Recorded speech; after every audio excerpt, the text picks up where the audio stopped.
Okay, this one is on walls. Very simple again. So if we go to the icon up here, new walls, right beside the floor one, just click on that there. Now you see it's actually asking me to pick a point to start a wall on, right? So very simple. I'm just going to do a very simple wall. I'm going to click onto the corner, and as you can see, it latches onto the point. So click on there, click on here. You can see the wall is starting to be created. Click on there, something like that. Okay. If you can go 3D now, you can see it's actually a very low wall. So if you look at the side here, so there's thickness, that doesn't matter.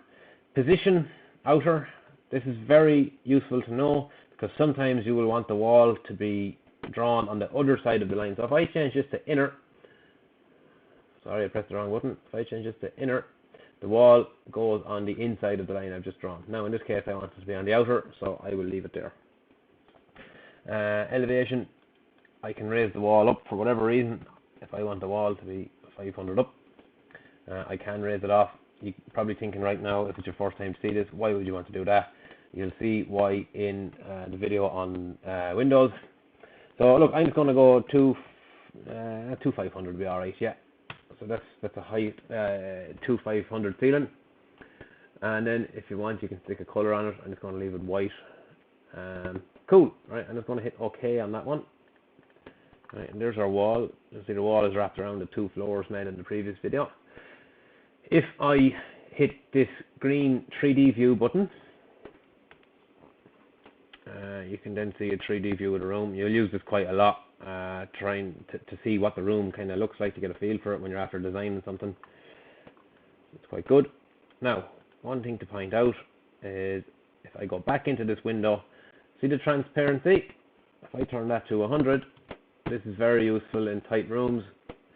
The wall then just becomes wireframe and you can see through it, which is how I design most of the time. And it's only when I'm making a nice perspective for someone, I'll actually make it the transparency 0 and I'll put a colour on it.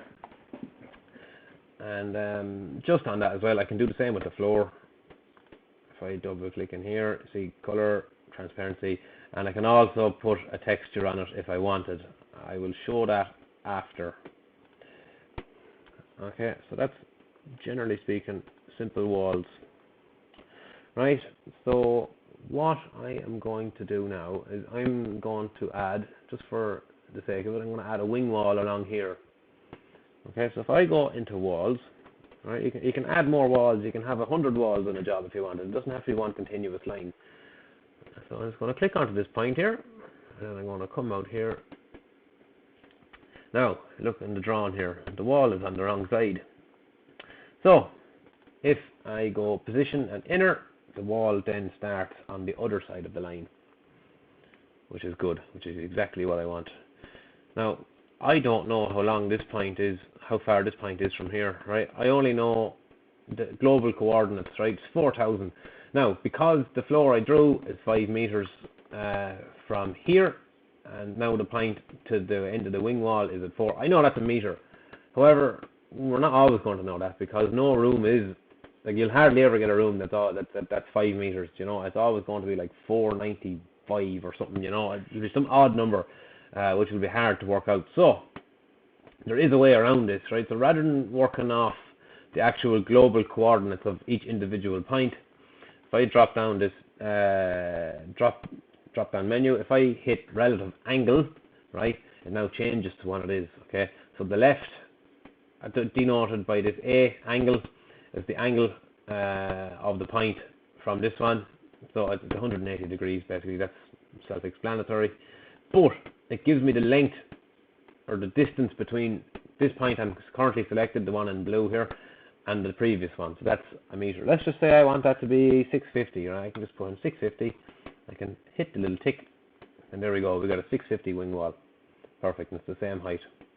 Okay, so again, look, separate walls, but it is very, very useful.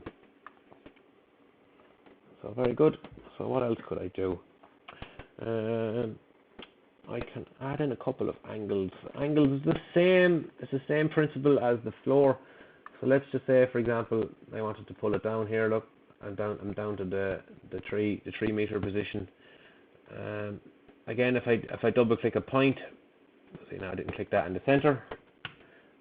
I'm going to put that in the center. If I double click a point, it'll make one, and that means then I can pull it out. No problem at all.